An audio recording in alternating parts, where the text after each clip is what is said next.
Hello. No, your eyes do not deceive you. I am wearing another wig. If you don't know by now, if you don't know me by now. I don't know what voice that was. I don't know what I was trying to do there. But if you don't know, this space and this time in my life is a time where I am being very explorative and kind of trying on different things and trying out different things. It's one of the reasons why I even started a YouTube channel. It is the reason behind a lot of choices I've made recently. And one of those is to try out different looks. And this is one that I like.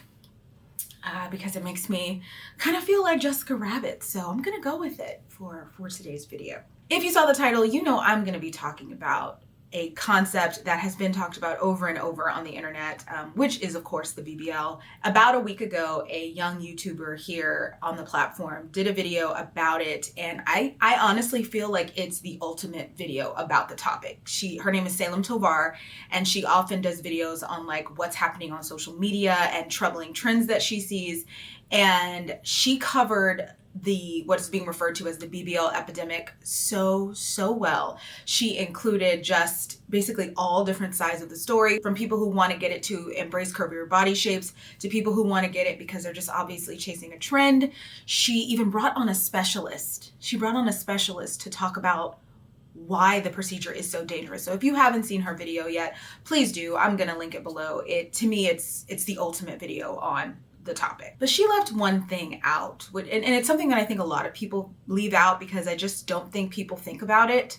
So of course, I feel like I should talk about it in that way, which is how it feels to see curvier bodies amplified if you grew up in a time where that was not the case. And your body was possibly criticized, and as a result, you experienced body dysmorphia or body disassociation. Basically, a lot of discomfort being in your own body. I'm talking about if you were a person like me. For reference, here is my body. And as you can see, I have what the kids would call a dump truck. Yeah, that's right. She got a dump. She got a dump. She got a dump. Excuse me? Oh, hey girl, I'm just here to have your back for when people come for you for this video, like I saw them come for you on that last video you made. No, they gonna see that picture and they gonna be like, oh, she wanna sit up here and whine about how don't nobody wanna talk to her, but that whole time she could have been out there dropping it like it was a high and could have got all the attention she wanted. They gonna say that you suck, that you're sad and silly, and they're not gonna like this video. And who are you exactly? I'm your anger interpreter. My what? Your anger interpreter. Like he used to be for Obama? Honestly, what they say doesn't bother me. I understand we've got an adversarial system. I'm a mellow sort of guy. And that's why I invited Luther, my anger translator, to join me here tonight.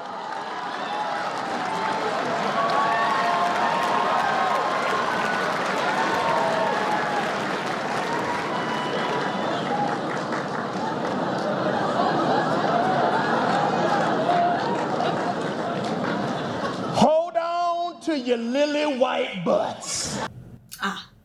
Yes, Luther. So I'm not here for it. They don't know you. They done seen one of your videos when you was trying to be honest about your life, and they done gone out and they gonna speak on you when they all could have just turned the video off and shut the up. Oh, okay.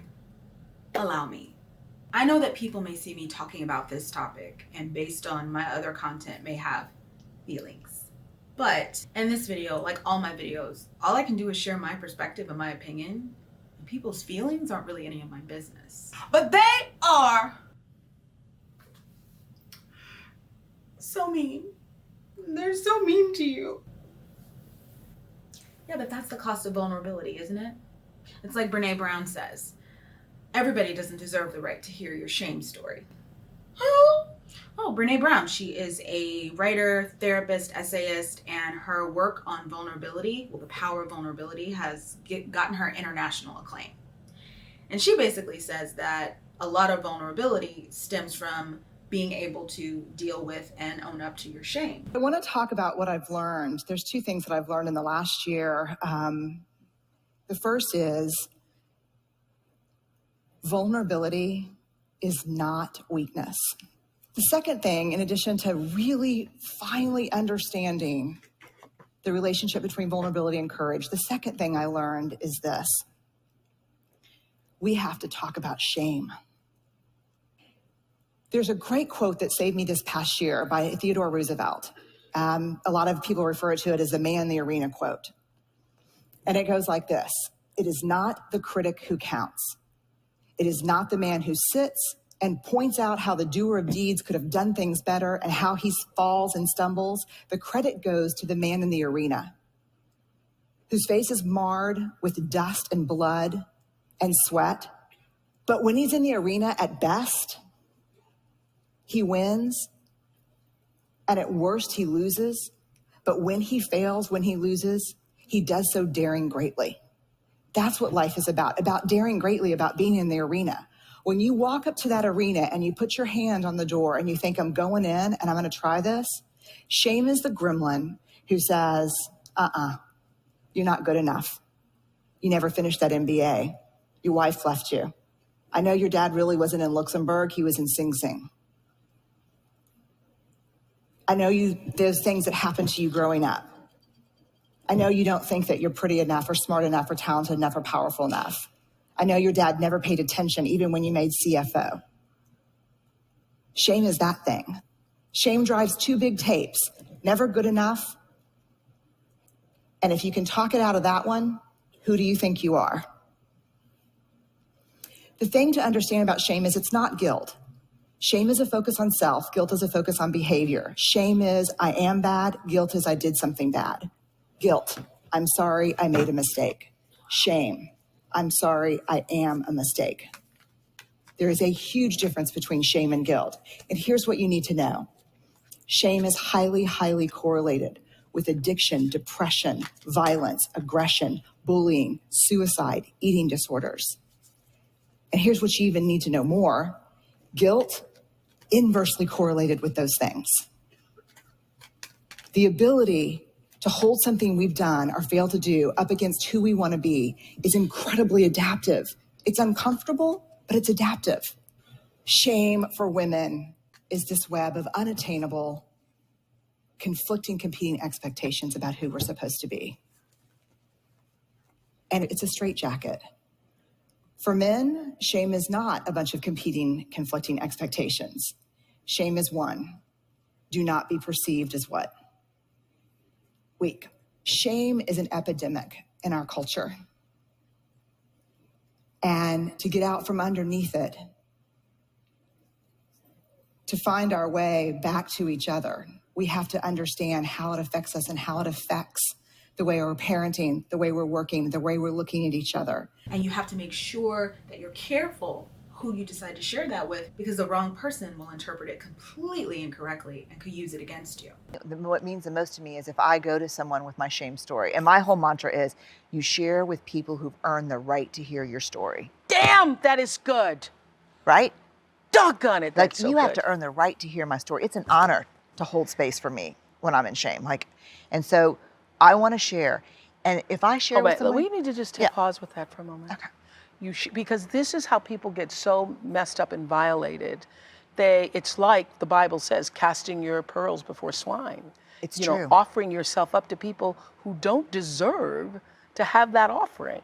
That's right. And you have to think long and hard about who has earned the right to hear the story and with whom am I in a relationship that can bear the weight of the story. Well, that's all that happened to me. I assumed that I was sharing something with the internet that was a commonly understood part of life.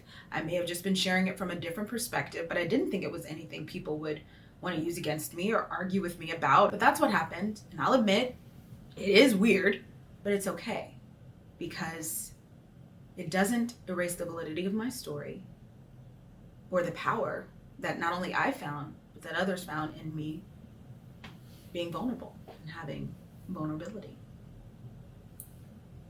So you're not gonna need me? No. All right. I like your shirt.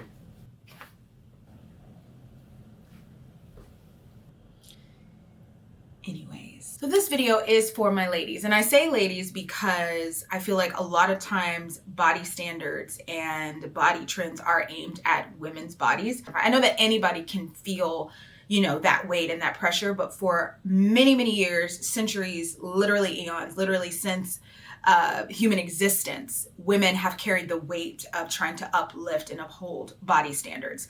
And so I'm specifically in this video talking to my ladies, and I'm also specifically talking to my fellow cuties with the booties.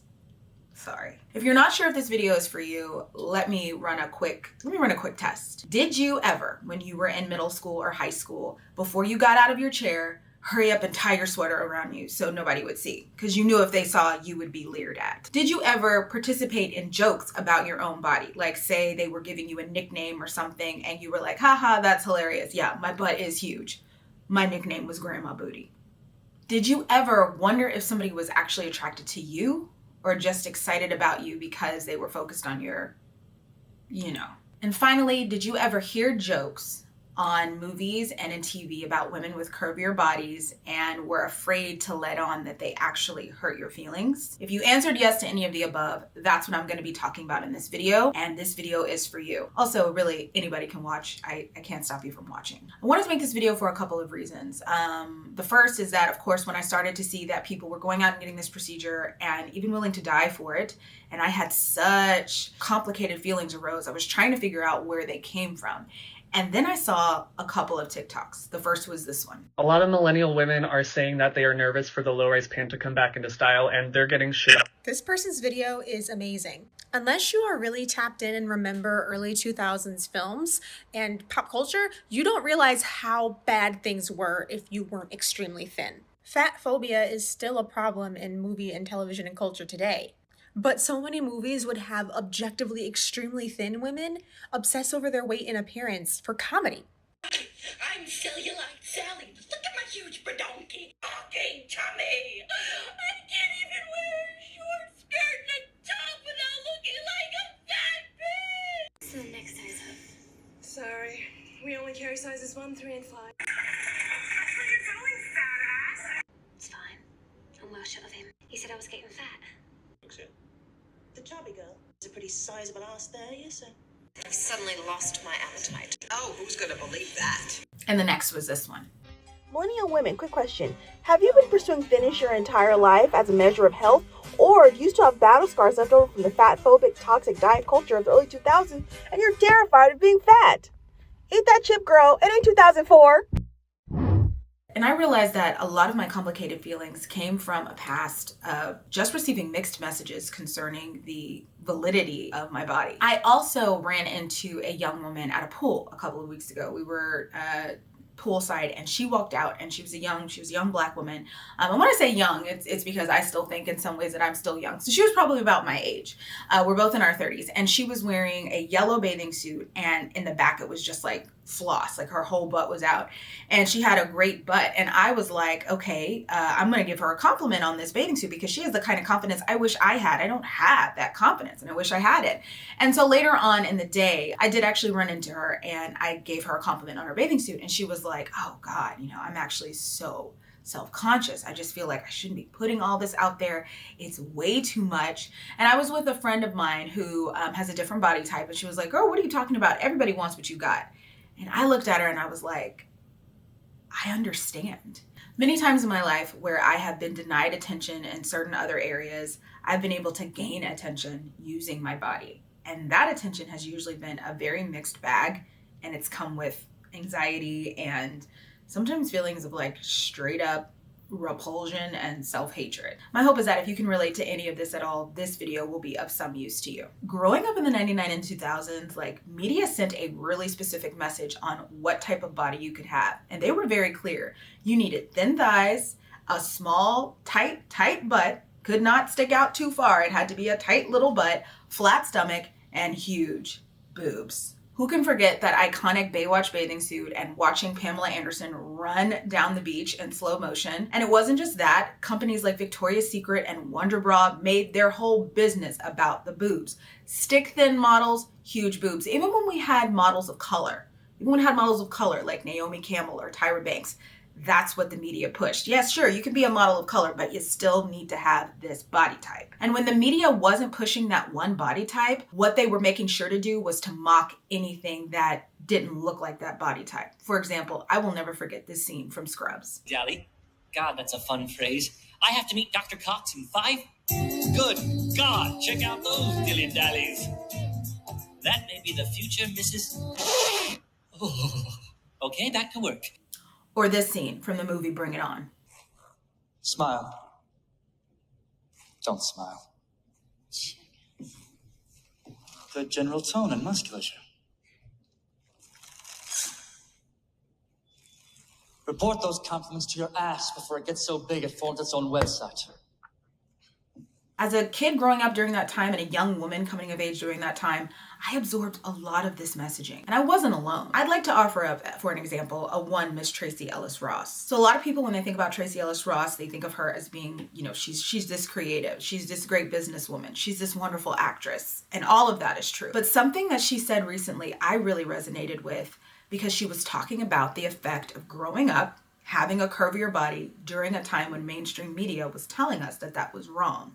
She was on the Conan show and she said this. And I did a speech about the beautiful you, and the culture of beauty is very limiting in the way that it defines what beauty is. It's ever-changing standards that really have been defined by the objectifying gaze. Right. And so I within that story of redefining or expanding, not redefining, but expanding the culture of beauty, I talk about how that limiting definition left me at odds with myself growing up. And you're talking about the definition specifically for women. For women. Young women growing up, they see these magazines, they see what's shown on television and in the movies, and they think that that's... Thin lips, straight hair, then it's a big butt, then it's a small butt, then it's... I mean, like, you can't keep up, and it's arbitrary. Right. And so as a young girl, I used to twist myself in knots and, like, try and become the person physically that I thought I should be as opposed to who I am. And so I had all these ridiculous tests of things that I would do. These are things you would... And you talked about it in the speech, but these are things you would really do as a young woman. One was I didn't like my full lips, which are not even that full, and I taught myself to smile so my top lip would go away. And you just curl it. That's right. It goes away completely. I might have lipstick on my teeth now. Right. I would grab my tush because I have a fuller figure. And I would grab my tush, and if while holding it, this is a little X-rated, but because there's a lot back there, I would hold it. Fantastic. You look absolutely beautiful. Sorry for you. Thank you. That's all right. Or you're welcome. I'm politely keeping my I don't want to be caught like staring. Yeah. I don't know where to look right now.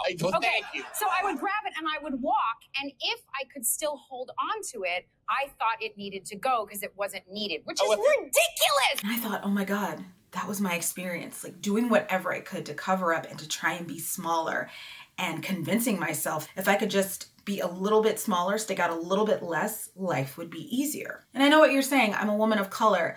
Why was I paying so much attention to what mainstream media was saying anyway, when communities of color, urban music, rap music, soul music, it's always been about celebrating women having a certain type of body. And I'd like to offer 2 points to this. So the first one is, if you grew up during that time and you were only listening to a certain type of music or watching certain type of movies and everybody in your media looked just like you, we don't have anything in common. I was always a person, and not to pull a Hilaria Baldwin.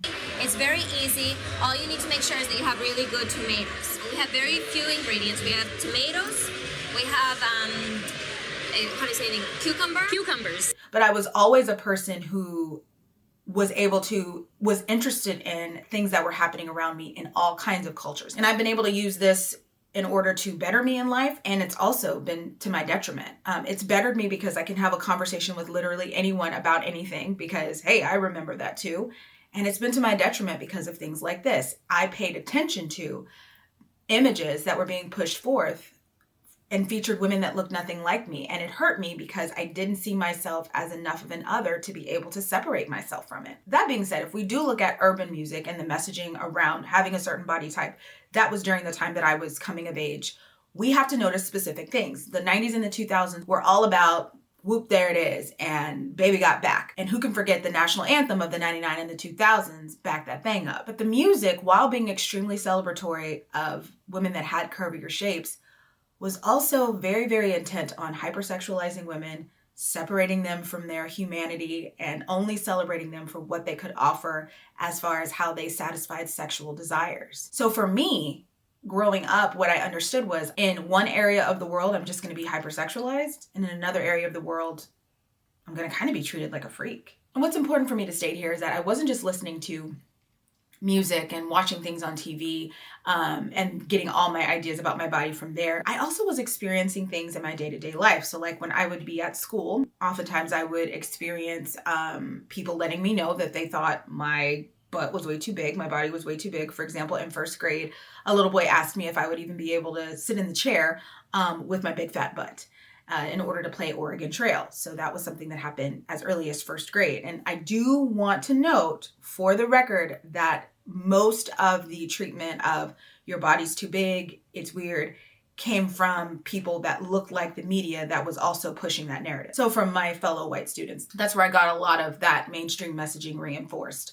When I was in high school, another young white guy, I was walking down the hallway and he would always say, LA face with an Oakland booty. And I was like, oh, this guy, because he was like into pop punk and he had hair, weird, like bangs, and he was just very I don't know, he was that pop punk guy from like, you know, the early 2000s. So think about like Fall Out Boy, like that was his style.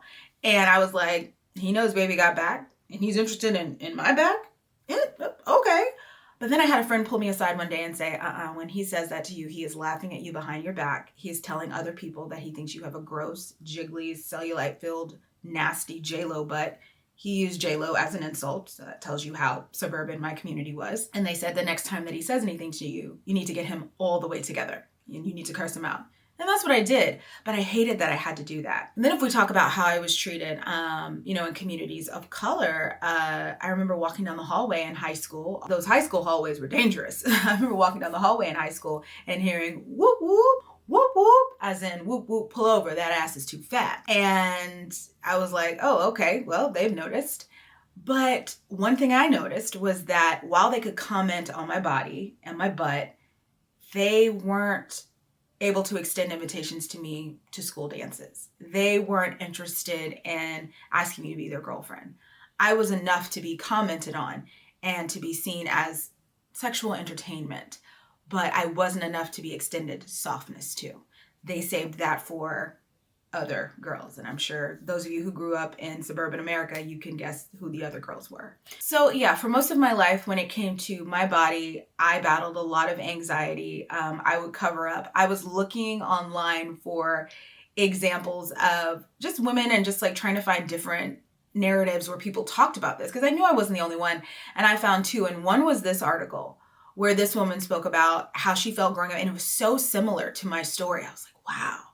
And another one was this article where this young lady basically described in detail what happened to me. I was also in the 7th grade when boys started to notice that I had this body. And I remember getting like smacked on the butt in the hallway when I would go to my locker, comments that people would make. And again, the thing is that they would not turn around and be like, oh, well, but what's your number? And you're my girlfriend. It was very clear that I could only be looked at and sort of ogled and leered at. So I covered up. I wore long sweaters. I covered, I made sure to keep that waist covered.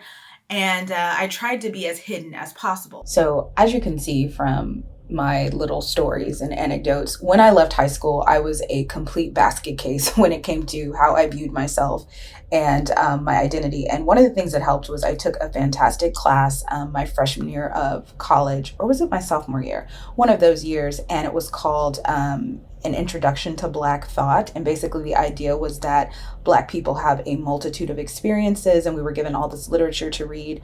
But one of the things that I was introduced to was just basically how Black women's bodies have been hypersexualized and compartmentalized and in some ways used for just entertainment. And in that vein, I was introduced to Sarah Baartman, which we also call her the Hottentot Venus. And Sarah Baartman was a South African woman who lived in the 1700s, and basically she was taken by the Dutch and pranced around Europe in cages, and people would poke fun and look at her rear end. And when I found out about this woman, honestly, my heart broke a little bit because I realized that that's sort of how I had felt stomping around in the suburbs, with all of this junk in the trunk. But I also was a little bit soothed because a lot of times when I would tell people, hey, I don't want to take my sweater off, or I don't feel good taking my jacket off, and they would give me a hard time, like, come on, girl, show it off. I felt like there was a point in time where we realized that it's wrong to force someone to show off or display their body when they don't feel like it, when they don't want to do it, when it's not their choice. And me feeling uncomfortable with this wasn't just a crazy thing. So in some ways, learning about this young lady really, really freaked me out and sort of broke my heart, because obviously it was inhumane and terrible the way she was treated. But in other ways, it made me feel like, okay, you're not crazy for not wanting to show your body all the time, and not wanting to have people, because people used to ask me if they could sit on it like a chair. People used to ask me, it was out of hand. It was out of order. So finding out about things like that helped me connect more to my overall, just my overall identity, and helped me make sense of the experience that I'd been having. So when BBLs became popular, my mind literally exploded. I was like, people are chasing this? People want to be thought of as like weird and gross in one area of the world and just seen for sexual pleasure in another area of the world? What is going on? But I was grossly reducing what was actually happening. As Salem Tovar so wonderfully puts it in her video, what is happening is women are simply chasing another trend. We had this young woman who brought the urban male gaze to pop culture, popularized this body shape, and as a result, people are like, I want to be like her. And another article put it really well. They said they want to have what they view as power. What it's really about is visibility. Women have always been aware that our visibility in society is equal to life or death. And sometimes that death is not metaphoric. You think about back in the times when women couldn't work and they needed to offer whatever they could in order to get the right spouse, in order to secure whatever goods and resources they could have for their lives. And you really, really see consistent examples of how women try to use either their faces or their bodies to secure this visibility in society. For example, centuries ago, in China, women would do something called Chinese foot binding, where they would start breaking the feet at an early age in order to achieve this lotus shape. And it was thought to send a signal that they were a submissive wife and a great choice for a partner, because they couldn't really go out and work. And it was eventually banned altogether because, as you could see, women couldn't even walk. They wanted that visibility. They wanted to be seen as having the right type of body to give them the right type of access to society. At the same time, sometimes, like I said, having that visibility is equal to an actual death, and they don't want that. For example, in certain African communities, they will do something called breast ironing. Well, they will take hot rocks and they will put them on the emerging breast tissue of young girls in order to stop the development of their breasts, so that men will not approach them and try and have sex with them. And so it's sort of the opposite thing, where if I'm seen, that's the death of my innocence, the death of my childhood, and I don't get to grow into the woman that I'm supposed to be. Both examples, I think, are what I'm going to choose to define as body privilege, which is the ability to gain the access that you want in society based on what your body looks like. And so when I think about BBLs, the part of me that's like, having a big butt is hard.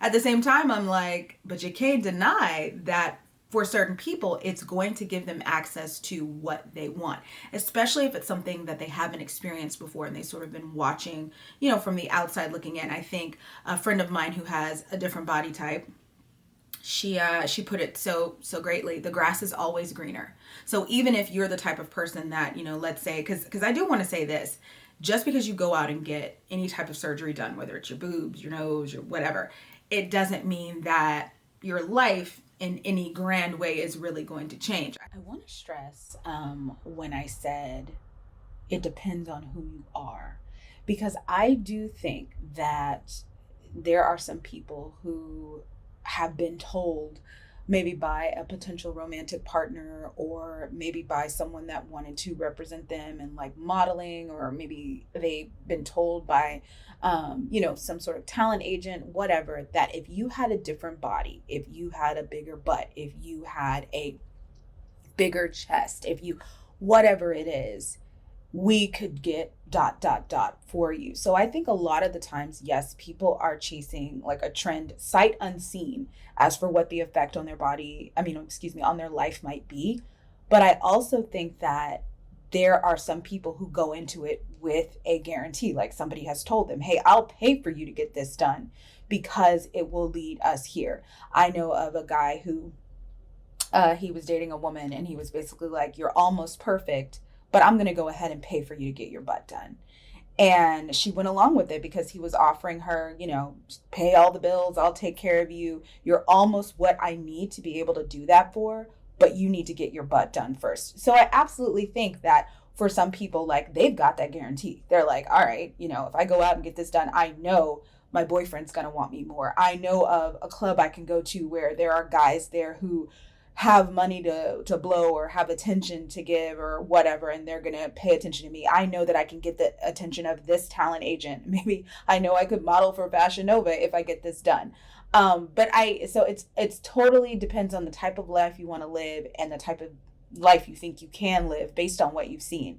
But I have a different perspective on it because I've just seen people who nothing has really changed, or things haven't changed in the way that they planned, or who have had the bodies their whole life and that's what they have. They just have that body, but it hasn't really equaled out to anything, spectacular. And also I want to say that sometimes people don't want those things. Sometimes people don't want, the person that's just going to be willing to lend them a certain amount of care and support if they just look like this. Sometimes people don't want to model for Fashion Nova. So I think it all just depends on what you want when it comes down to what you can achieve by being in a certain body. And that's really what BBLs are. It's just people trying to gain access to where they think they should be or what they'd like to experience in society. Which brings me to body acceptance. I'm not going to lie to you and say that after a lifetime of watching the media just extol and lift up bodies that look like this, I wasn't like, oh wait, now y'all want to talk about bigger booties? Say less. And for anybody that says, oh, well, the BBL shape is unnatural, that's absolutely true. It is unnatural. It can be unnatural. So it depends on what the person wants and how they decide to go about it. But this wasn't natural either. And all that's happened is the pendulum has swung in the other direction. And I'm not going to lie to you and tell you it doesn't feel good to be pendulum adjacent, to be on the right side of what people are wanting for once. It does feel good. But at the same time, there are certain things that will never sit right with me. And so I've had to do a lot of work to work through those things. So for example, I don't think I'll ever get over situations where I've walked into a room and nobody's looked, and then maybe I turn around and all of a sudden people are telling me I need to be a stripper and go work at a strip club. Like, that never will sit right with me.